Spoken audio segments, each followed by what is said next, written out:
You know, I think about us, the three of us, what we could be. I think about it all the time. Please. It's terrible. No, it's not. I know June. She's my friend. I care about her. How's your day going? You look pretty. Thanks. I wore it just for you. Her father's a driver named Nick. He helped me to survive. Yes, you can, because I can't lose you. I'm not gonna let anything happen to you. What about you? Your girlfriend is a badass. Welcome to Above the Garage, a Nick and June, the Handmaid's Tale podcast. Hi, friends. Welcome to our spoiler-free analysis of Season 2, Episode 5, which is entitled Seeds. Let's do our round of introductions and dive in. Hi, I'm Ginger. Hi, I'm Claudia. Hi, I'm Scarlett. Hi, I'm Megan. And I'm Kate. So this episode starts out with June going downstairs to burn the Jezebel's letters, and Nick quickly comes in, apparently always watching the lights in the house for any sign of her. And it's like, hey, what are you doing, June? And she's still not there, just like at the end of the last episode. June is not home. And she says, I'm not allowed to have these. I'm not supposed to be out of my room at night. And you can see he's so worried about her, right? Because while they were at the Boston Globe, you know, the script notes told us that she told him about the Jezebel's letters, as well as the fact that they were just like a real couple there. And they were like fully connected. And now that she's returned to this home after seeing Omar, she's just completely checked out. So Nick takes the letters with him. Did you guys have notes on that scene? I just like the fact that he's obviously very distraught about this. And It always makes me think that, for me, I always think Nick kind of admires June, kind of like likes her fire. And I'm just thinking of his mental state of seeing her completely gone, completely broken. Like she's not June anymore. She's pretty much off red. Yeah, she's like a robot. It's like she's catatonic. And you could see like the look of fear in his eyes because he's never seen her. Like even when she's been submissive before, she's at least had that spark and she's gone. Right. And you see him like literally like looking into her eyes, like trying to find her soul in there, you know? Yeah. And he touches her and she pulls back, and she almost never does that, except we have seen that in the Boston Globe when she was distraught. So that must have hurt too. Yeah. I guess. I both really hate these episodes, and I also really love them because you see just how like deeply he cares about her and how worried he is, and that he makes bad decisions because he's so worried about her, like screaming June after her in the last episode. Yeah. You know, I think he's also freaked out, like besides the fact that she's lost her spark and she's obviously severely depressed. I think he sees the first Offred, like that whole situation repeating itself as well. But this time it's worse because he loves this Offred and she's carrying his baby. A billion times worse. Yeah. And you can also see that it seems to be in the middle of the night and he's still in his normal clothes. So he just didn't go to sleep. He just was out there and watched the house the whole time. Yeah, it's just, I think ever since he saw her being completely checked out at the gate, he was almost not sleeping anymore because he's just watching and waiting for the right moment. And I think it's notable too that he didn't, you know, these Jezebel letters are very dangerous, and I imagine he probably didn't love her having them to begin with, but he doesn't throw them away. He takes them with him. So, and then she leaves, she goes back out, and he's just like staring after her, just so worried. Then June's upstairs getting measured and mortified with questions about her last bowel movement, and she's musty and she should take 2 baths a day, which I'm pretty sure is bad for you, by the way. It is. I love this. I love this because it's like Serena is answering all of Aunt Lydia's question as if she's the one who's pregnant. Like June's pregnancy is her pregnancy. Yeah. And you can just see that Aunt Lydia's like not a fan of Serena right there. And she can sense her jealousy, and I think she knows there's a little bit of abuse going on there. I mean, she does, because she addresses it in the next scene in the house. Serena's so creepy. Like, it's just weird to me that she knows June's like bowel movement. Yes. Yesterday around lunchtime. Yeah. She's trying to pretend like it's her. Yeah. Like, I know when I had my last bowel movement. This is my pregnancy. Yeah, but additionally, it seems a bit like she's her mother too. A child. Because she's like, she's like a child, and Serena just hovers around her the whole time, and she knows everything about what she's doing. Yeah. So it's like a weird mother, and it's my own pregnancy's weird thing. I don't know how to say it. I know what you're saying, and it is like hard to put into words, but it's creepy. Yeah. It's jealousy, which it's that's pure sure. jealousy. Yeah, it's like the theme of like this whole episode with Serena. She's just jealous. Yeah. Oh, yeah. It's interesting though, because June's finally being the handmaid that she always wanted, and she's annoyed by that too. Yeah. I think during this episode, I find that entertaining. Yeah, be careful what you wish for. Yeah. Well, because Lydia makes that comment. She says, "Oh, her attitude's finally changed." And Serena just seems annoyed, like freaked out that June is actually listening and being submissive. Yeah, she said she's not herself like at all. No small effort has been made to bring her to heel, huh? Yeah, appreciate it. And Serena also like is very annoyed at Aunt Lydia's ability to write. Oh yeah. Which Aunt Lydia then says is really more of a burden than anything. Well, that's the consequence of, Serena giving away her rights. You can see the jealousy, that Ginger said, and that power dynamic between Serena and Aunt Lydia was actually pretty fun to watch too. Yeah. Yeah, I did enjoy that. And Yvonne's amazing. She's so good at all of it. Best Serena. Then Aunt Lydia finds Serena downstairs. Lydia takes that opportunity though she talks shit about the air quality in the house, the firmness of the bed, the mood in the house, and points out that June's attitude is much improved. So she's kind of pointing out that, Serena's in the wrong now, and June's in line, and Serena needs to get in line. And Serena said, yeah, she's quite unlike herself. And like you said, Aunt Lydia then says, no small effort has been made to bring Offred to heel. So Serena's just as pissed off as ever, uncomfortable because June's not acting like herself, I guess. I just wanted to state that the fact that Lydia is just hovering around the house because she notices that they are not doing well with each other. Right. And Serena was saying like, you could heard all of this from our doctor because they seem to have already done the same checkups, right? And Lydia is just like, that's not the only thing we need to look at. And just like really pissed off with Serena, and Serena is pissed off with Aunt Lydia. So it's fun to watch. It's kind of like she's CPS. Like, she's like, exactly. Watching the household, seeing if there's abuse going on. Like, right. But I think that's one of the fascinating things about this show, like just the power dynamics between everybody, Yes. Because we don't usually see much between Aunt Lydia and Serena. So it's kind of fun to see that power dynamic. And Serena, was obviously helped create Gilead. So now here she is like having to submit to Aunt Lydia as well, Yeah, it's hard when two alphas are in the same room. Yeah.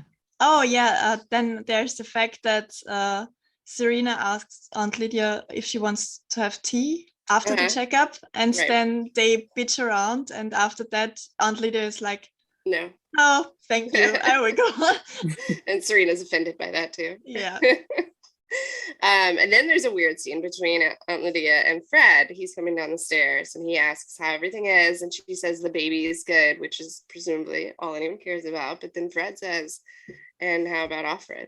And she's like, oh, the handmaid's good. So throughout this episode you see Fred caring more about Offred than he is supposed to, I believe, and caring much less about Serena than he's supposed to. He doesn't care about her at all. He's ignoring her. And then I had not noticed this before, but as Fred and Aunt Lydia go outside and Nick comes to pick up, I guess, Aunt Lydia's suitcase. I'm unclear on her staying. Yeah. It's her like medical stuff. Yeah. Okay. I've never seen Nick smile like that before. Like the biggest fake smile I've ever seen. Yeah. I was like, what is that? Did you see the death stare that Fred gave Nick when Lydia was like, she's like, your baby, and then he just gave Nick a death stare. Right. Oh my, I love that. Good. I love it. Fred was just seething. He was he was so pissed. He was just like, his face is so creepy too. Yeah, he absolutely is aware that Nick is the father, and he's so jealous. Like Serena. Yeah, they're both jealous. It's also awkward because like when Nick turned around, after Nick smiled, when he turned around, that look immediately shifted back to like super worried, furrowed brow Nick. And then, like you said, Fred is shooting this glare at him, and it's also awkward if you like when Nick catches him looking at him at the car. Like, there's just so many. Well, it's just so much jealousy going on between Serena and June, Fred and Nick, and then both of them towards their bond together. Yeah. Is this the first time we see Fred suspecting Nick to be the father? Yes, right? She hadn't told him who is the father. She only said to him that he is not the father.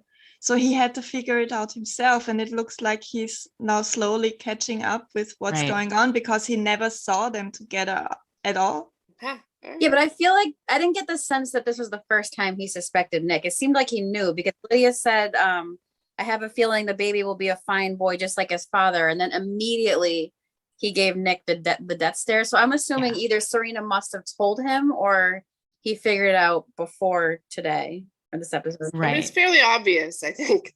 Unless it just dawned on him. Well, mostly it's the doctors that do this impregnation. So I wouldn't have caught on about that. But knowing Serena, I'm sure she told him just to rub it in and be an asshole. Oh yeah. Totally, Serena. I would have loved to see that conversation. The papaya line was my favorite. Not my favorite, but the look on his face during the papaya conversation. The way he said it back was like, papaya. Like, so creepy. Exactly. So I don't even know the takeaway here, but it's so creepy. Oh, and I just realized it's the first time that Nick and Fred have like more like an enemy stare off because until that point it was always like Fred trusts Nick and he thinks that Nick looks up to him and all this stuff, and suddenly the whole dynamic has changed. Yeah, there's animosity there big time. Yeah, they're just both so jealous.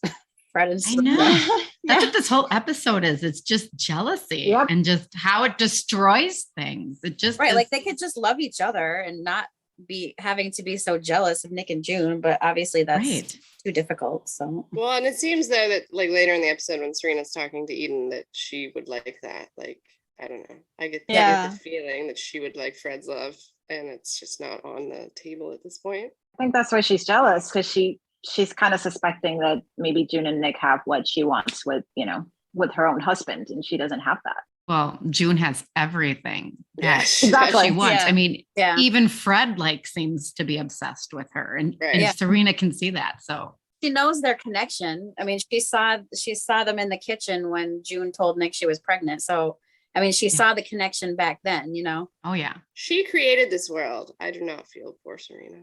Especially in this episode. Well, and she created this situation. Yeah, exactly. So then we flash the colonies and everyone's dying. They're singing like a prayer song, and Janine and Emily walk out, and Emily says, "Only two," meaning only two dead. And Janine, being Janine, says they look like they're sleeping. She's always so happy.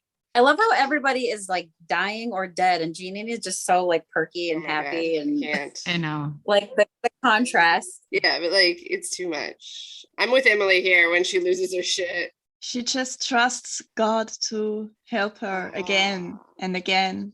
Did you notice that Emily said that the women that help get the dead bodies out, they get extra eggs in the morning so they can stay stronger? And Shanice's like, no, I have no intention to do that at any point. Yeah. And in the end of the episode, she does it for a kid. She is doing it, isn't she? Yeah. That's good. I like that Janine at least finally got angry later on. But for now, she says, that's up to God. He holds me in the palm of his hand. And you too, Emily. And it's just, does Emily ever pray? Like, even June now has prayed to her authentic God, not Gilead's God. Does Emily ever have any religious? No. I don't think so. Yeah. She's more the university. She's educated. I think she's not that much of a believer. Science. Yeah. So, he's got you too, Emily. He's got all of us. That's what Aunt Lydia says. So Janine's like fully buys all of Aunt Lydia's bullshit. And then she asks, are you going to help Kid when they're outside? And Emily says she doesn't want me to waste the medications. And Janine's like, what? Kid's dying? And it's like, look around, Janine. Like, you really, like, this is shocking you? We come here, we work, we die, Emily said. And then it flashes to June, and you see she's been bleeding. And Rita walks in and says the mistress is waiting, and June just drops the bloody toilet paper and flushes it. She decides apparently not to alert anyone and goes on a walk with Serena. And Serena's trying to gossip with June, but June's being the handmaid that she wanted her to be. Exactly. And exactly. And they run into Naomi, and Angela is crying and unhappy like always because Naomi's a terrible mom. And Naomi says, God is testing me. And then as they walk away, Serena says that Naomi never misses a chance to complain about Angela. And then she calls June out for not acting like herself, but only in a selfish way, because these walks are so that the baby can get to know my voice. And I'd appreciate it if I wasn't talking to myself, or something to that effect. But I really, by the way, going back to Naomi, I really love how snarky she is with Serena. I know. She was like, oh, your shower was so intimate. My Mark took so many days. She looks like shit too. She looks like she hasn't been sleeping, taking care of the baby. And I'm under the impression that the wives don't take care of the baby. They have a Martha. Yeah. Exactly. And so I think Serena's pissed off that June is being submissive because she can't yell at her anymore. She can't take it out on her anymore. Like, June's her punching bag. She can't showcase her power because June's behaving. So she just has to be miserable. And now she doesn't even have that. No, that's a good point, because I feel like she does need a punching bag, because when June was at the Boston Globe, Rita became her punching bag. Yeah. Mm-hmm. So I think you're right. I think she always needs somebody to vent, blow up on, hold that power over. Yeah, because she has no power now. The only power she has is being a bitch to people that she can control. Yeah, but I think it's not only that. I think that Serena seriously loves to have a sparring partner in conversation, and just not just being the having the upper hand and being the one having the power, but just to have someone to just talk a little bit better. And she knows June is good in talking. She's smart. Yeah, she's smart. She's smart, and she wants to actually, she needs some sort of stimulation, like mental stimulation. I agree that Serena doesn't know what she wants, really, but no. Yeah. And did anybody notice that apparently the whole security situation is worse than before? Because you hear sirens and helicopters the whole time when they're outside. They have 2 guardians now. And possibly that's because Fred said that she was kidnapped.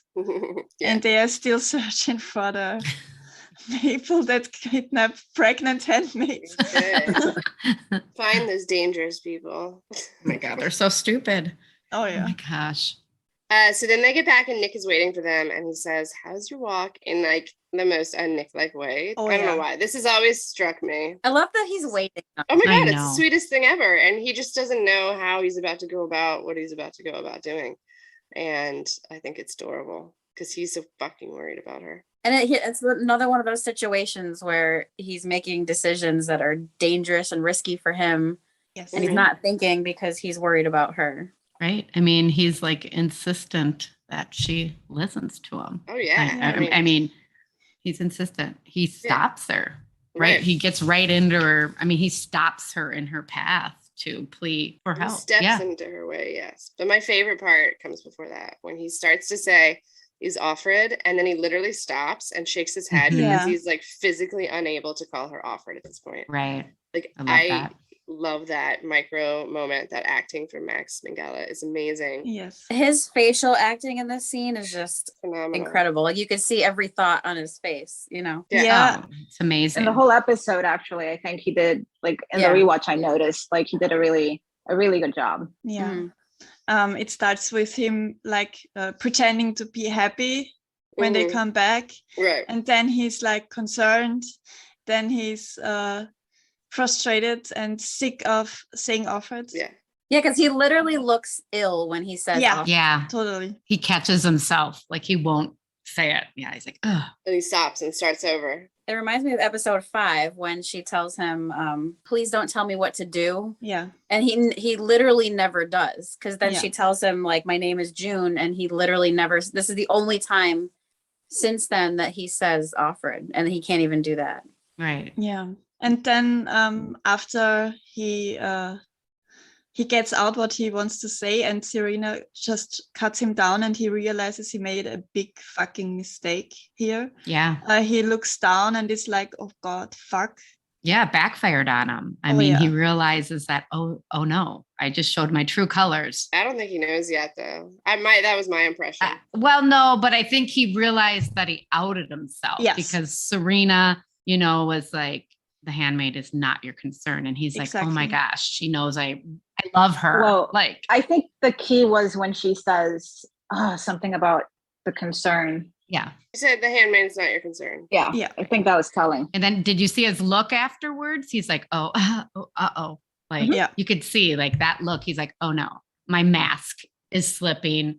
I'm letting my feelings show. Like Serena, like she knows. The script notes actually do say that he realizes that his anxiety was showing. Yeah. Oh, see, I thought he had made that decision beforehand, and that was already a risk he was taking.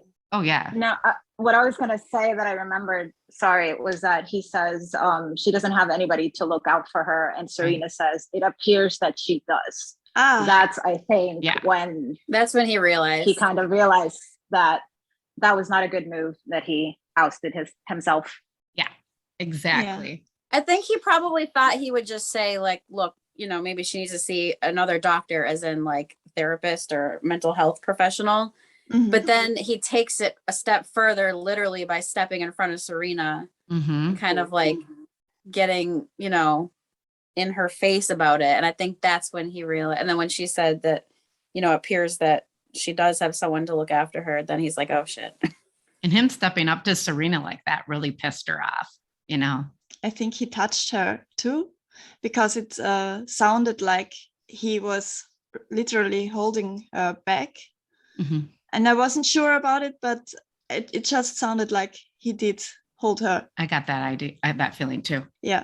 So I wanted to say something about June, because she's not completely dead inside there, because she hears his voice talking to Serena while she hangs up her coat.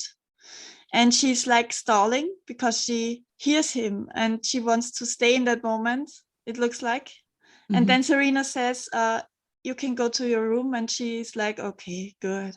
And then she hangs the coat up and then she leaves. Mm-hmm. So she was hearing him, and it was like a little bit of a good moment for her. I think so too, because I had a thought that I can talk about like once we get to the end of the episode, but I feel like Nick is still, even though she's like closed off, in a very dark place right now, I feel like Nick is still that like tiny spark of hope that they're going. Yeah, that's what I got from that. Yeah. I also was like, wait, I'm sorry. They have mental health professionals in Gilead? I don't think so. They probably don't. No. It probably wasn't worth it for that reason, but I admire how much he loves her. I think he's just trying to get his point across that, she's depressed. And your last handmaid killed herself, so. Yeah. And he did the same thing in the season finale, like when June tells him that she's pregnant, he doesn't really shy away from what he's doing, from that moment. Mm-hmm. I thought it was interesting that Serena asked, like when Nick mentioned about getting mental help, Serena asked him if June asked him to talk to her. Yeah. And I thought that was interesting because I think at first she was probably confused, like, why is Nick asking me about her mental health, thinking like, oh, maybe June just wants, him to get involved. But I think that's when Serena realized, oh, he's doing this on his own, which men like that wouldn't do in Gilead. He wouldn't step up to a wife to say that. So I thought that was really, that's the moment I think when she realizes like he really cares about her. Yeah, definitely. So then she walks into the dining room and she tries to get Fred's attention, but he could care less about her, like very overtly. And then finally, when she says, Nick was waiting for me and Offred, when he got back, Fred does his creepy eye thing again. And all of a sudden is paying attention. Now he's listening. Yeah. And she says, it's very sweet how concerned he is about her. And Rita's in the background, and you can see that she recognizes the danger of this conversation for her friends, June and Nick. And then it flashes to Fred asking Price to promote Nick to move him to DC. Hey, going back though, I always wonder though, do we think this is the first time Rita realizes there's something between Nick and June? She's obviously had to have had, well, I mean, I would assume she's had suspicions, because I'm assuming Nick and June probably weren't as secretive about their love for each other as they thought. Right. She was there till morning. I mean, I believe Rita knew, but we've never had that indication. Yeah. And in fact, later in this episode, I feel like she's not acting like she understands the gravity of the moment for June. No. Yeah. No. So maybe not. I think, I don't know, the way that they focused on her face, you know, when Serena is trying to manipulate Fred, because obviously she says that on purpose. It's kind of like a hint. I think it just gave me the impression that there was a doubt. There's a lot of doubt in this episode, you know, characters planting the seeds of doubt in each other. Mm-hmm. And then it flashes to Fred asking Price to promote Nick to move him to DC. So clearly he just wants him away from June. Fred gets it. Whether Rita does or not, Fred gets it. And Price says he's trustworthy. Why would he let him go? And says some Bible shit about goodness and wickedness and suggests that Fred find a way to keep him around because Nick is a good guy. Well, I think Price is also trying to, he's asking Fred, like, oh, why would you want to get rid of him if he's so good? Because Price wants Nick to keep being an eye in that house. Yes. Yep. That's definitely the reason. He also immediately knows his name. So normally he wouldn't probably know the name of the guy working for this and that commander. And he immediately is like, Blaine? Yeah, know him. He says, I believe so. Yeah, I think he downplays that he knows him. Sure does. He really goes out of the way to downplay it. Oh. Yeah, but he immediately knows his name. It's not Fred who's saying it. Right. Yeah. Oh, that's right. Yeah. I just realized he says literally, if I were you, I'd find a way to keep him around. So the wedding happening afterwards is not Price's idea. Yeah. In the first watch, I thought it was Price that suggested it because it was apparently happening soon. Right. But it definitely was Fred who thought of that part. So yeah, and later on he says, I had to like really scramble to get this set up so quickly. He says he has to pull some strings. There, yeah. And you can tell too, because at the ceremony he's gloating like, oh my like God. So creepy. I can't. And Serena, I think Serena also knew because she says, you know, further down. She knew. Not the best idea. Yeah. She was looking just as fucking gloating as Fred was. She was thrilled. They were looking at each other. They were happy for one moment with each other because they managed to pull off this evil fucking stunt. But then we flash to June in the bath, and holy shit, is she bleeding a lot? The water's red. It's not even like pink. Yeah, no, that's a lot. I like how that division in that shot. I really like that shot, obviously, you know. But you can see June, you can see a June and an off red. And you can see the red, like the Handmaid color. And it's a really, really good shot because, you know, you see that division, and that's usually what we've been seeing for the past episode in this one, like June and off red. So I thought it was really cool. And I think it's funny. It's kind of, I mean, it's not funny, but it's like, obviously she's bleeding a lot for the tub to turn that color. So then she puts like toilet paper in her underwear. Like that's going to do anything to stop that much blood. I thought that in the first moment she notices she's bleeding, she still is contemplating what should I do now? And here you realize it's just her being like, fuck that. I'm not going to survive this. I don't want all of this. She didn't care. Yeah, she's done. Yeah. She just figured the baby's dying. Yeah. I think it's a slow realization though, because when she first sees the blood, you could tell she's thinking about it. Now in this scene, I feel like she's thinking about it a little less. And then later on, that's when she officially just lets go of all hope, you know? Checks out. Yeah, she checks out after. Yeah. Right. So it's like a slow progression into like not caring enough to tell anybody what's going on. Yeah. Well, I think it may also tie into her like final voiceover. I will not let you grow up in this place. I won't do it. Like in the end, she's decided she's going to get her out. But maybe during this whole part, she's just like, I don't want you to grow up in this place. I'm going to let whatever happen, miscarry, whatever. Well, because I think she's slowly losing hope. Yeah. So because she's losing hope, she loses the desire to worry about if her child's going to make it because she's severely depressed. Mm-hmm. Mm-hmm. So then we see her drinking her disgusting smoothie this time, obeying.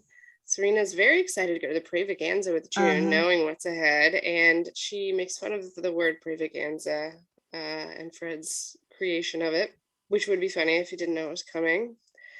And then when June stands up, Rita can see that she's not like steady, she's maybe not okay, and she touches her hand, which, you know, there's not a lot of touching in Gilead. So but it seems to bring her back for a second. I think just like she considers, I feel like she considers telling her even, and then she's like, I'm fine, thank you.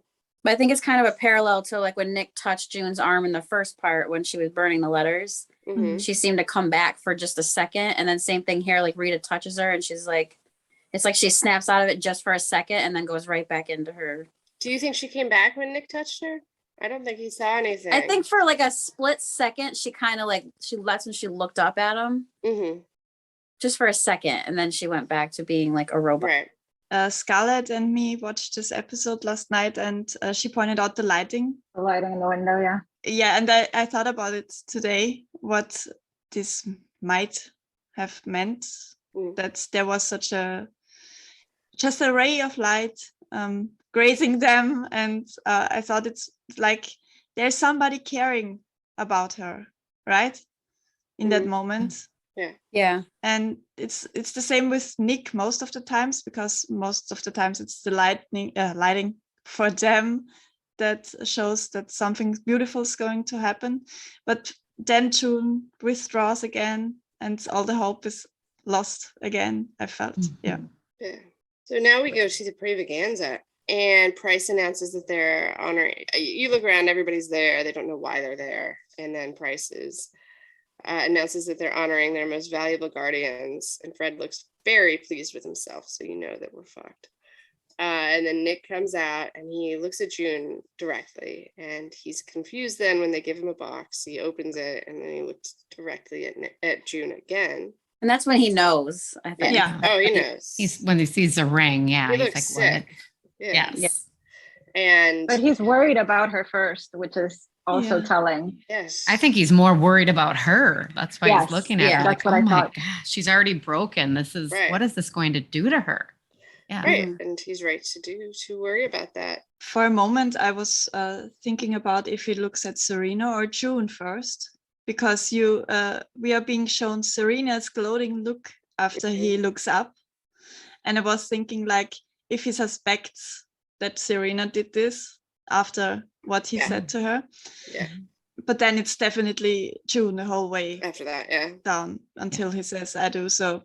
And the other thing is, June is not looking that disconnected at first when they came out, the Guardians, because I think it's like, it's the first time in forever that she can openly look at him without being caught, like, because everybody's looking at them and she's not as weird as before. She's back. I mean, we've seen her back throughout this whole scene, unfortunately. Yeah. So Serena said, and Serena, this is just fucking evil, honestly. When she looks up at her and says, he looks so handsome, doesn't he? There's no meaner, crueler thing. She's so evil in this episode. It's like she's delighted to push June over the edge, and she doesn't, like, her last handmaid killed herself. Oh God. Just to recap, like she can't help herself. You She's know what you're truly doing. wicked. She can't help it. She just lives for the chance to like cause June pain, and like she relishes in it. It's so vile. And June doesn't understand why she's so weird. Yeah. Why she's being so weird. And then Price says, and the Lord said, it's not good that the man should be alone. I will make him a helpmeet for him. And June immediately realizes what's going on, and you see her face shift to complete horror and shock. And Serena looks so happy. Oh, it's God, disgusting. But then it just like stabs me in the heart though when they're saying, like, when they, you know, the brides come out and then they say I do, and Nick just stares right at June. It's like it's like he's committing himself to her, which is probably the closest we'll ever see to them get married. But I agree. Like, watch yourself. I mean, I hope I'm wrong. But like a rebel ceremony in the woods, that would work. Oh, I like that idea, Kate. That's a good one. But I love that he does that. Like, it's like he's trying to, he can't do anything to help June at this point, and he knows they're both screwed. But it's like him looking at her while he says that. I feel like it's him kind of like grasping at straws, trying to let her know, like, I still love you. I still care about you. Which he does throughout the rest of the episode very much. Oh, in this episode, you see them. They're both broken. It's not just June. Now Nick is breaking. But he blatantly, like, he stares at her through all the Bible verses. He's just looking at her, like, screaming at her, like, I love you. I want to marry you. And it's so fucking sweet and depressing. It's just like this show always is. I think it just shows, the consequences of him forming attachments. I think this episode is, a lot of things happen in this episode, but in terms of Nick, you can see how much he cares, how devoted he is to her, and how this affects him. Because we always think that it's everything about June. June's always the one that's being affected, but we forget that he's taking really big risks to save her life, to save her. And it has consequences, and that's what we see in this episode, that consequence of his choices, what he said to Serena. Like, it's not just little things that he's facing. I mean, this is a huge consequence, having him married off to somebody. A child. Not only it's a child bride, he's not going to have any privacy anymore to do, his Mayday stuff if he's doing Mayday, or any other stuff. Or even the two of them. Exactly, yeah. Like, even if she wanted to go, like, they lost their only chance They lost their place. Like, their escape. Right. It's like he has a spy in his little tiny room staring at him all the time now. Sleeping with him. Oh. He looks at June, who's finally registering emotion for the first time during the ceremony, for the first time since she saw Omar. Fred and Serena are so happy I want to kill them. Right? And the Guardians raise the veils and find that there are practically children underneath. And Serena's still delighted. Do you see Naomi's face in that? Yes. Naomi looks completely disgusted. Yeah. Even that other one the other one by Serena, like, they all look so freaked out, and Serena's just like, this is amazing. I know. Oh my God. They're repulsed, and she's like, oh, what a joyous day. Like, oh, no. I want to come back to June's reactions, because when the girls come out and Nick looks at June starts to almost cry, but it's almost looking like she's nodding to him or something like that. I was wondering if she wanted to give him it's okay, I'm here. That was not my impression. My impression was, I'm going to kill myself. This is it. But he looks at her and she doesn't want him to notice how bad she is hurt. That's what I got for a moment. Oh, I thought she just checked out. No, and you can see that when he's looking away again for the first time, then she's completely, her face is like out of there. That's and interesting. Before that, I thought she was holding it a bit more together so that he's not seeing how badly she's feeling right now, she's feeling right now. So yeah. I agree with that.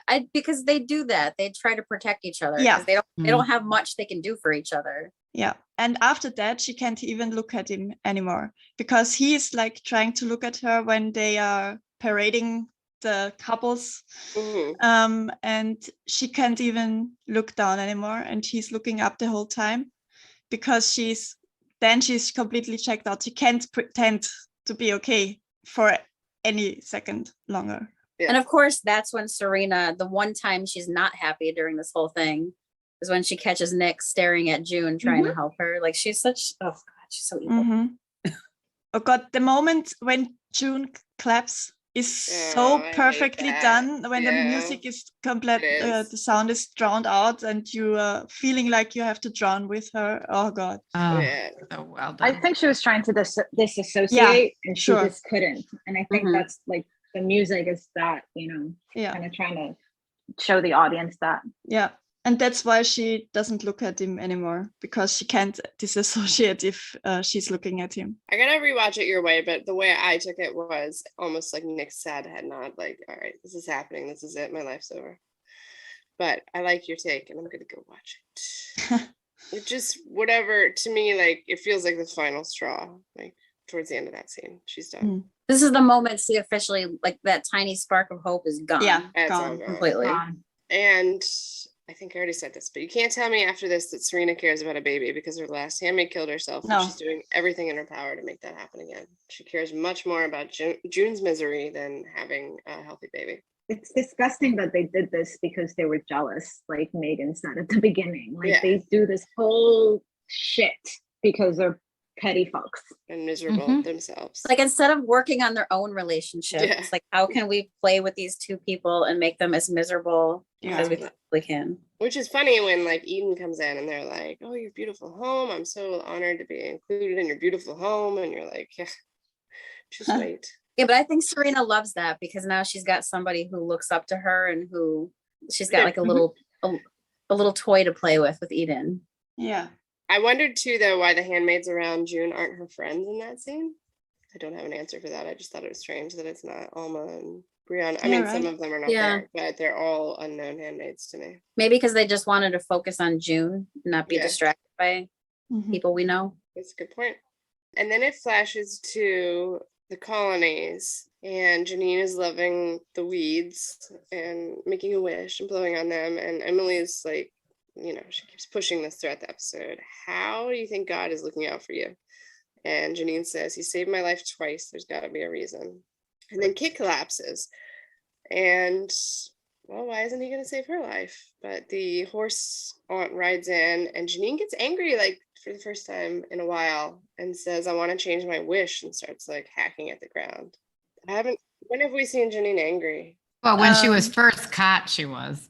Yeah. Yeah, sure. Right. Got her eye yanked out. But it's such a parallel to June now losing her last straw of hope. And then you cut to the colonies where the always positive, happy Janine loses somehow her last straw of hope too. Yeah. That was fascinating. Yeah. I had that same observation, and then I saw it. I guess we could talk about it when we get to the next colonies scene, but I feel like the Emily Janine dynamic is kind of a parallel to June and Nick a little bit, or at least June, like losing hope, because Emily doesn't really, Emily is just, she's like, we're gonna die here, like this, she's all doom and gloom, which she should be. Yeah. And she's like annoyed and pissed off that Janine is so hopeful, and Janine wants to have the wedding and make things like sunny and all that. And I feel like that's kind of like a parallel to June. Like June used to have hope, and then after everything that happened after coming back to the Waterford, she's lost it. Cut to the Waterfords. Oh, the poem. Yeah, this scene, you guys.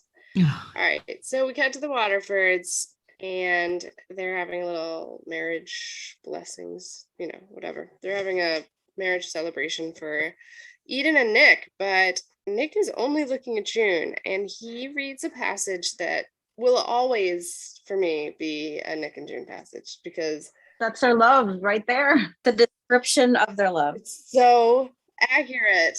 Yeah. Oh my God. So, and I love that he looked at her when he said, he looked at her a couple of times, but when he said endures all things, that's when he looked at her. Like, I feel like that's another way of him like communicating to her, like, we will get through this. Yes. Right? He literally just looks at her constantly throughout it. It is amazing to me. And Serena notices at the endures all things, she sees him looking at June. Yeah. Just to read it, because I think there's nothing more perfect for them. Love is patient, love is kind. It does not envy, it does not boast. It is not proud, it does not dishonor others. It is not self-seeking, it is not easily angered. It keeps no record of wrongs. Love delights not in evil, but rejoices with the truth. It bears all things, believes all things, endures all things. Love never fails. And he just looks at her throughout all of the key phrases, like you said, especially like specific ones, like endures all things. And then he goes and sits in front of her when it's over. I love that too. It's like he's aligning himself with her. Like, this is who I'm with. Yep. And yeah, so it's Eden, Serena, and Fred on the other side, and June, Rita, and Nick on this side, and then they suggest champagne. So Rita leaves, and it's literally just Nick and June, lined up together. And of course, Serena says, "Oh, it's only for the, what is it, married couples? Husbands and wives only. Husbands and wives only." Yeah. Which again, she's treating June like a child. You can go to your room. Yes, exactly. And Nick does his sad head nod. Oh, yes. It's the worst. And June's like, whatever. So, and then June leaves and Rita's waiting for her. And this is the moment where I thought she didn't necessarily understand the gravity of what this meant to June. Yeah. Because she's like, so that happened. She's young. And like, I don't know, if you knew how in love they were, you probably would be addressing it differently. I don't know. Yeah, it seemed like she wanted to gossip, not like commiserate. Exactly. She wanted to be a bit funny to get her in a better mood, I thought. Yes. She is worried about her, yeah. Yeah, she noticed that something is going on between them, but she can't just grasp how deep they are in. So I think she was trying to connect with her in a different way, and I like I get what you're saying, Kate, because now I'm seeing it because it's gossip, and this is like a big situation. But I don't think she knew the extent, and I think like usually that's what women do, they gossip, unfortunately. So I think, and we see a little bit of that with the wives earlier with the gossiping. Yeah.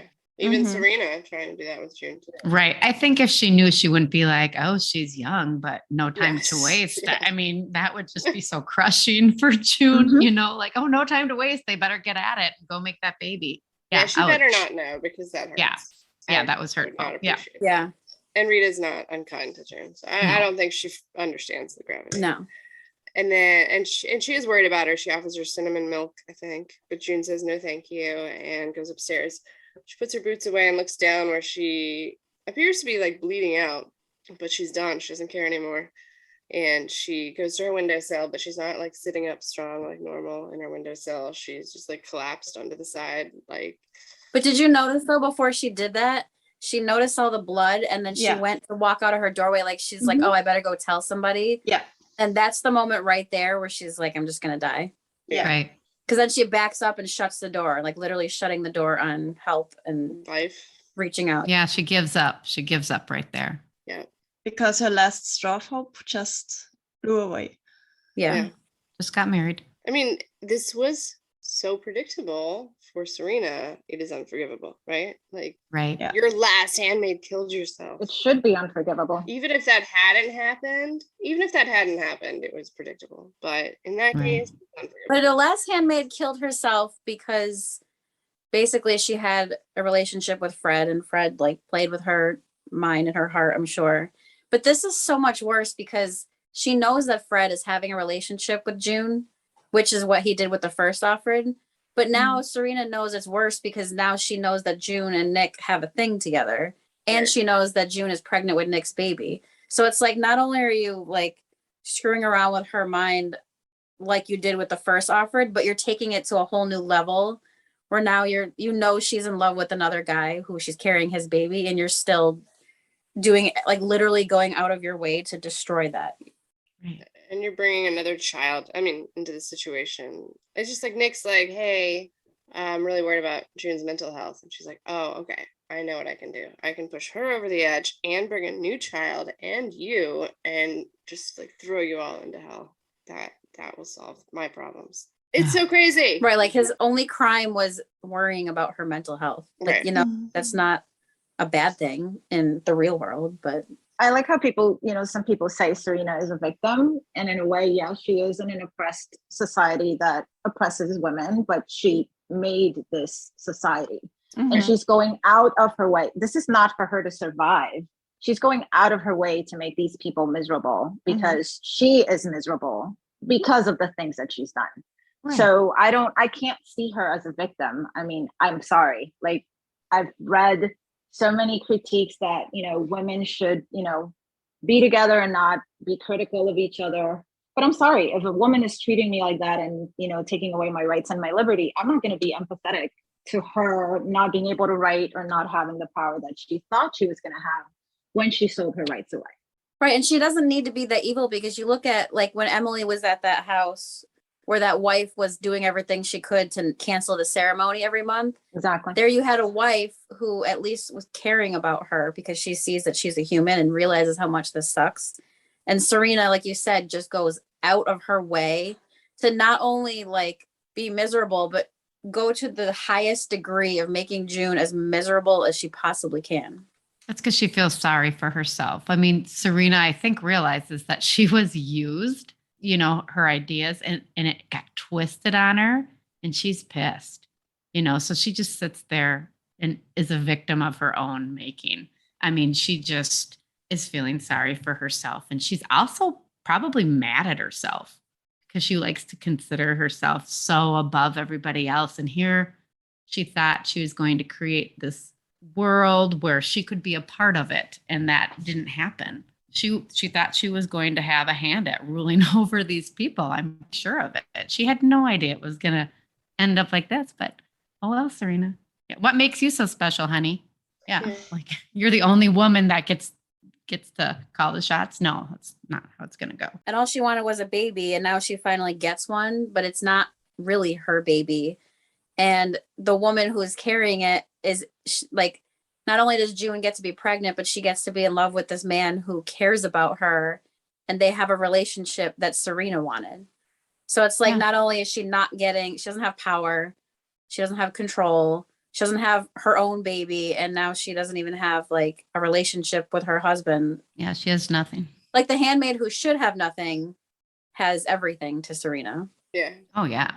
I love it. Well, people got what they deserved. So from the windowsill of June bleeding out and like leaning over, it flashes to Emily, who is also starting to die. Her teeth are falling out. And it was going to happen eventually. But, when it starts to get real, like teeth falling out, it's a pretty big deal. And then Fiona and Kit are getting married. And they say Fiona first met Kit 11 months ago when she got here. So Kit has been here longer. So we don't know how long it takes. Obviously, it would be different for different people, but I'm guessing it takes around a year it took around a year for Kit to get to the death stage of the colonies. And they're getting married, even though she's dying. And Janine's thrilled and says it was her idea, which is actually really sweet. And it is. Adds value. I love the contrast between the two weddings in this episode. It's like, so you have like the colonies where there's Kit and Fiona. I mean, they're gender traitors. That's like condemned by Gilead. And this ceremony, I mean, it's in the most terrible, dire place and it's full of love. There's love in this hopeless place.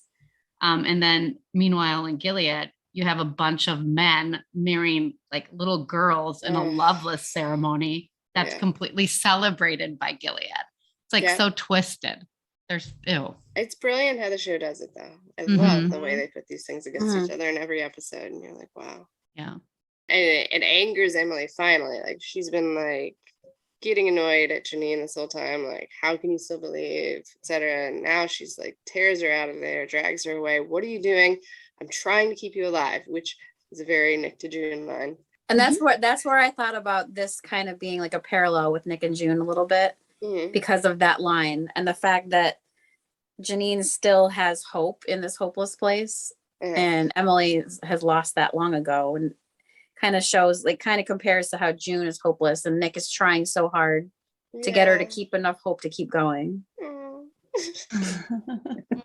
it also is, I said, I'm trying to keep you alive, like Nick with June and everyone with Janine. Like everybody tries to keep Janine alive. But I like that parallel you said. And Janine throws back the line that Emily gave her before, we come here, we work, we die. At least she's going to die happy. Right. So she has a point, but Emily's still not having it. You're dressing up the slaughterhouse for them. So yeah, it's I mean, I understand Emily, but Janine's way is just the more humane one. I think that's why we all love Janine though. Yeah. She's still optimistic, even though she's been through a lot, even through all this, like she stays optimistic and hopeful, which nobody else can do it like she can. Right. And I think so much of it too is that we know it's her survival mechanism. So we don't, we don't look down on her because of that, because we know that she is using that mechanism in order to survive. So, I mean, everybody has ways of coping. That's hers. Things are already so miserable. Like it doesn't cost, I guess, her anything to just try and have a little bit of happiness. And it's impressive to watch though, because not a lot of people can do that. So it shows strength. People don't think Janine is strong, but she is in her own way. She is. Yeah. She knows how to survive, and that's by being as positive as she possibly can be. That's what she needs. Yes. So Emily says this place is hell. Covering it with flowers doesn't change anything. And Janine says, so what? Kid's gonna die happy. And she's totally right. Like you're saying, you know? And Emily keeps at her, like, Gilead took your eye, they took my clit. Now we're cows at a slaughterhouse and you're dressing it up for them. And Janine just says, cows don't get married. I love her one-liners. That's her mic drop line. How do you argue with that? Nope, she's right.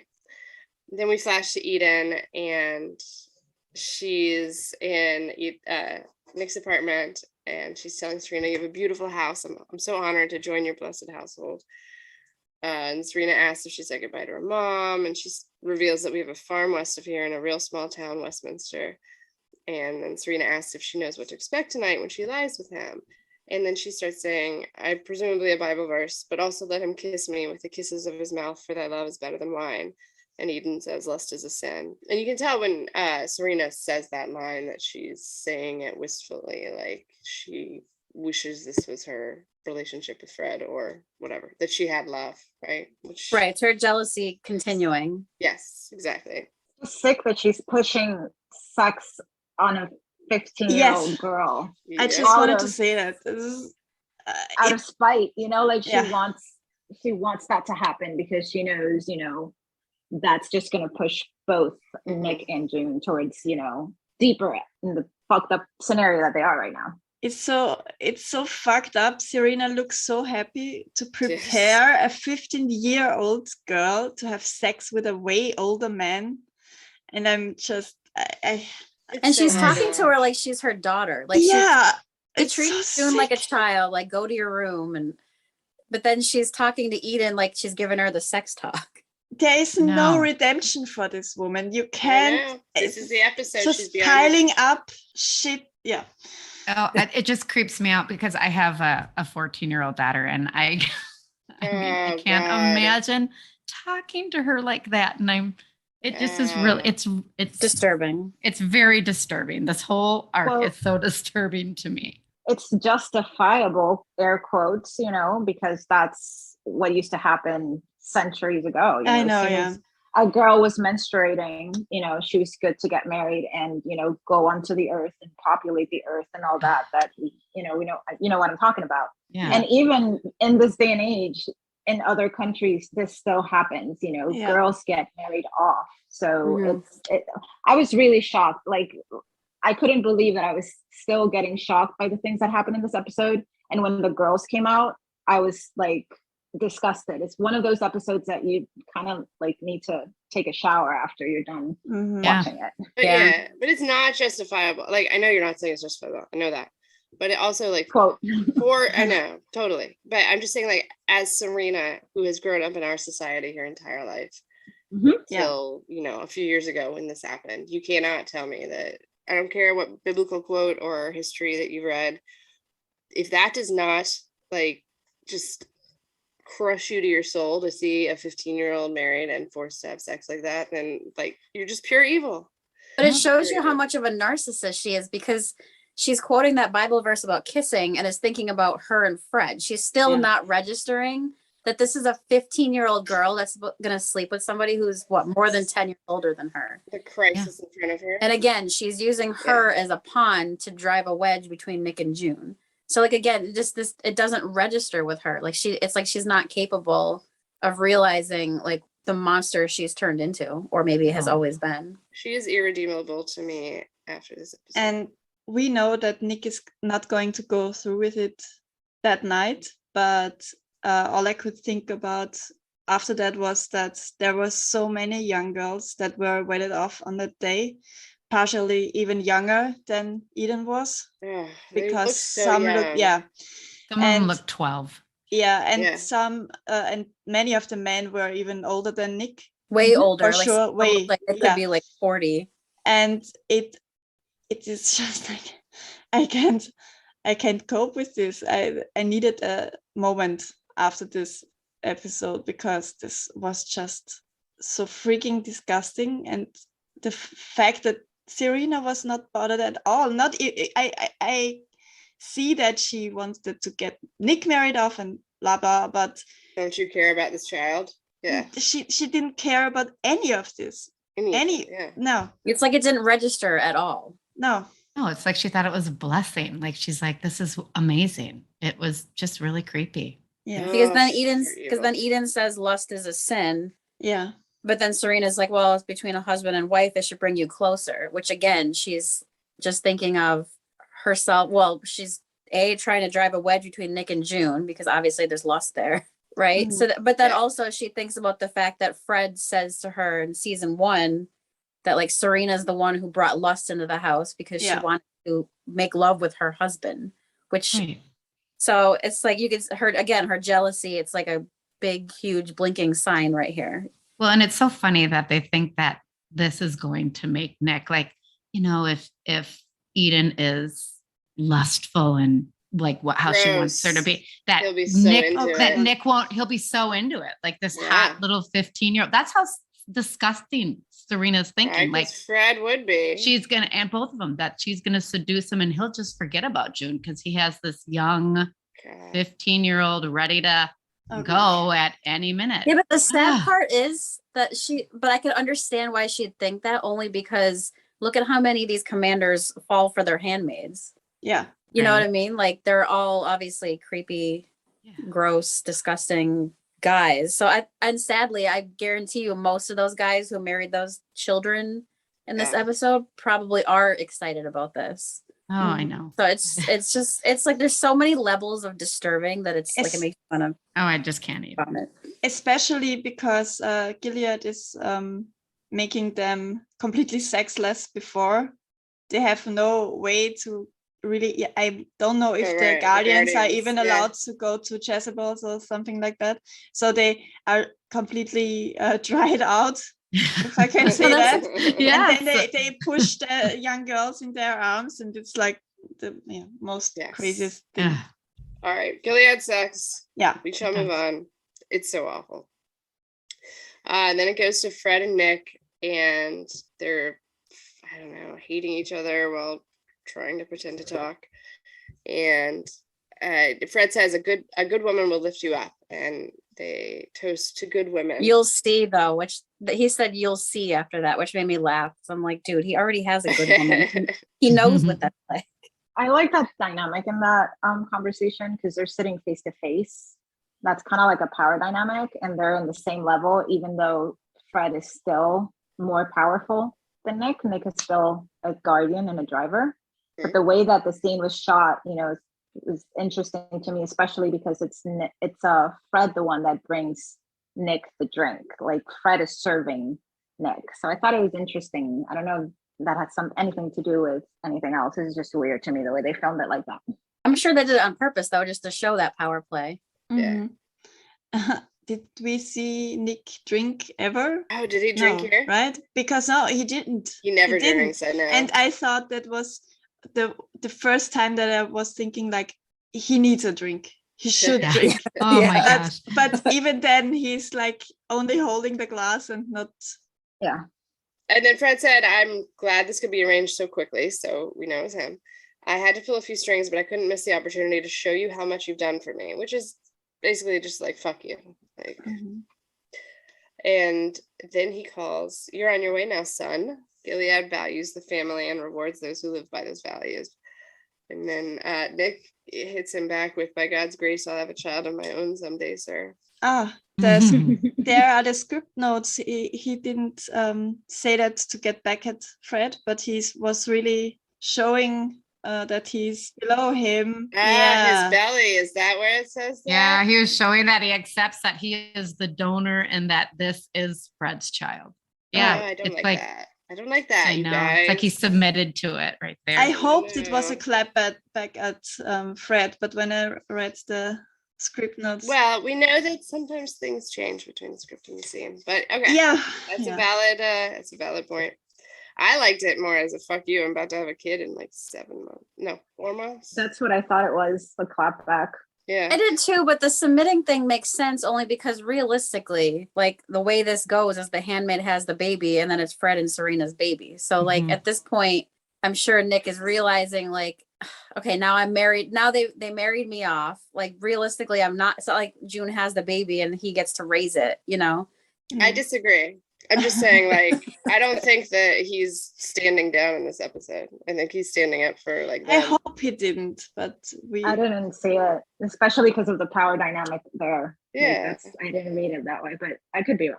And they're both shooting death glares at each other the entire episode. I do not think that he's rolling over now. But I get that the script said that. That's very notable. I would really, really want to ask that to Max, what was going on in his head, because it bothers me. Yes, Max, we would love to ask you that. Yeah. All right, so Nick walks outside. He's smoking a cigarette and looking miserable. And I think it would be hard to keep that cigarette lit. It's raining a lot, which is perhaps why he puts it out immediately. And as he's walking, to me, when I watched it the first time, it was not clear to me, but there is a rustling sound. You have to really turn the volume up high because I saw that scene multiple times and had no idea. Like, I'm like, did he have magic where he just knew she was there? Right. Like, and then one day, finally, I had the volume up high accidentally. I'm like, oh, now you can hear the Finally bush. heard of it. Yeah. Yeah. You can hear like a rustling. Yeah. Yeah. But it's so subtle. So he hears the rustling in the leaves. He turns, he looks through the railings, and he sees June in her underwear, blood everywhere. And he runs to her and he turns her over and he picks her up and he gathers her close and holds her and starts desperately screaming help, but you can't hear it anymore. He's so desperate. And it like breaks my heart because he tried to save her like mental health earlier in the episode. And now like he's literally trying to save her life here. Because he correctly identified it was necessary. And you never ever see him like show really much emotion or drop that Gilead mask. And here he is like just screaming his head off. Yeah. Do you ever just think what was going through his head? I would just love to see what happened and how he was when she was at the doctor. You know what I mean? Like not knowing. I want to know the next few minutes. Like that was his honeymoon night. I wonder how that went. I mean, obviously he was distraught. I don't think he was home. It's one of the scenes in this entire series, like this in the Boston Globe, that I would just pay large sums of money to know what happened next. You know, like there's so much that I just feel like we missed out on. What was his point of view when that was happening? Yeah. I literally wrote, I wonder what happened next. Me too. Yes. I want to see those minutes. Was he able to go to the hospital? Did he drive them? I want to know. Did anyone hear him screaming? I know. Could he yell loud enough?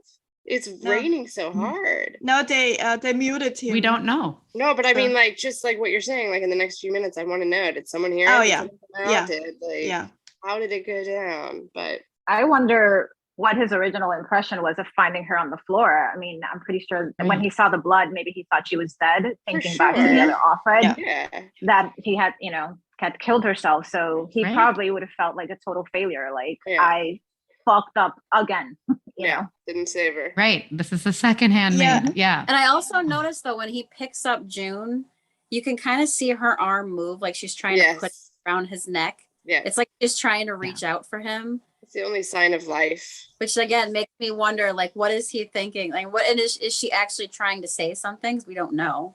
Right. I know we should clarify here too, though, that there was like it seems like the last scene you've seen of her is in her windowsill, and then she's on the ground. So when I saw it the first time, I thought she had fallen off the window and was almost certainly dead. But they said that was a mistake in editing, and she's supposed to be wandering outside like a dying animal. But how would nobody catch her to die? I mean, I guess Fred and Nick were in his office. Yeah, Serena was in his apartment. Yes. No, Serena was already probably back home because Eden was already alone. Yeah, that's what I thought about too. So, like, wouldn't she run in? You would think she'd run into Rita Serena. Probably in her room, or she can't in her read. sitting room or in her bedroom knitting again, and but I never thought that she was falling out of the window because they said that the window can't open that much. Smart. You're smarter than me, Claudia. But a lot of people, a lot of people thought she jumped out the window or something. 'Cause they did not make that clear. Right. Yeah. And then it flashes to Kit, who has died, and Fiona, who loves her, kissing her lips one last time, and she's still holding the flowers, and everyone takes her body away, which you pointed out was Janine, I guess, who's now come around to bed duty. And it's just an interesting juxtaposition with Nick holding a dying June into this scene. And Emily admits it was a beautiful wedding, which she should have done, and I'm glad she did. Sorry, I wanted to go just for a second back to Janine. Yeah. I thought that she didn't want the bed duties at first because she wouldn't do that just for extra food or something. But she did it because she wanted to support Fiona. And she held her hand at the grave side. Yeah. And then helped her to bury her. So this was extremely That's really sweet. Wonderful. But the horrible stuff came after that with the zooming out on the grave side, and you can see how many women were buried already. Yeah. In there. It's just like in a concentration camp. It's horrible. It's horrible. Oh, it's horrible. And then we go to June's hospital room. You see some medical stuff like heartbeat, and then Serena's shoes, and June's waking up, and Serena runs to get the doctor, and June connects with the baby then, and she starts to do it, and she sees that the guardian is watching her, so she goes under the sheet to do it. Well, I think she first realizes she's still pregnant. Like she woke up not knowing. Yeah. Right, and looking down, she sees the monitor on there, and you can hear the heartbeat of the baby from the monitor, and she says, "You're tough, aren't you?" And then the guardian is looking at her, and next you see her under the sheet connecting with the baby. "Hey, you listen to me, okay? I will not let you grow up in this place. I won't do it. Do you hear me? They do not own you. They do not own what you will become. Do you hear me? I'm going to get you out of here. I'm going to get us out of here. I promise you." So she's back. And I love this because I feel like she's talking to herself too. Like it's almost like she's giving herself a pep talk because her hope is back. Yes. June's back. Offred's gone and June's back. Yep. Yeah. The way that I saw it. Because Aunt Lydia did say, what was it in the last episode, that June would die, but Offred would be forgiven. So I feel like you're right. Like Offred died, but June is back now. And this episode didn't have a voiceover, and they did that on purpose because they wanted to show that June was so disconnected from herself that she just simply had nothing going on, like no hope, nothing. Like I read it on a review. The little details of this show, I'm always blown away by them. I just love how she's talking to the baby now. Like it's the mother's voice instead of Serena, trying to be, on her walks. Like the baby needs to hear its mother talking, and that's why we're going on these walks. It's like now June is talking. Now this is real. Yeah, she's been trying not to do that. Yeah. Because that's why she was not happy when she found out she was pregnant. And then Nick his acceptance and love in that scene kind of like forced her to have some hope there and like maybe want to connect with this baby. And then you see this whole episode, she's watching herself bleed out, disconnecting from this baby, thinking like it's probably better for this child to die than to live. So you're right. Like now she's actually talking to the baby, and not only is she talking to the baby, or he or she, but she's vowing to get out. Yeah. Even in the last episode, we see that she feels the baby move for the first time, and like she it's not that there's no connection there, but I think she's still overthinking the fact that she's pregnant in Gilead, that they're going to take that baby away. So I'm pretty sure it's hard for her to try to connect and try to. Right. She's protecting herself. Yeah. She doesn't want to form that attachment. Yeah. Because it hurts. In this episode, it's hard to watch because she's literally miscarrying and she doesn't get help, so what's going through her mind, until the end, obviously, when we see that connection, she's back, like I said. But I think that's one of her self-preservation, like one of her methods of self-preservation is trying to disconnect. And Nick kind of ruins that for her because he forces her to have feelings and connect, even with this baby, like I said, like when she told him she was pregnant. So, I mean, this whole season is just so like really super dark and depressing. Yeah. But one thing I've noticed so far in these first 5 episodes, I do love how every episode ends with a little bit of hope. It's like you get you get these horrific things that happen, but there's still hope left at the very end. Yeah, except episode 3. when she was pulled out of the airplane. Okay, fine. So, I mean, yeah, that's good point.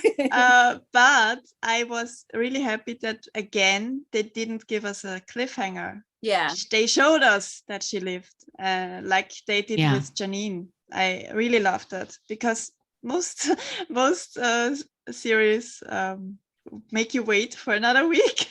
Yeah. So, right. Yeah. No, that's a good point because I hate cliffhangers. They're cruel. I do too. I had something with the name of the episode, like why it's called Seeds. Mm-hmm.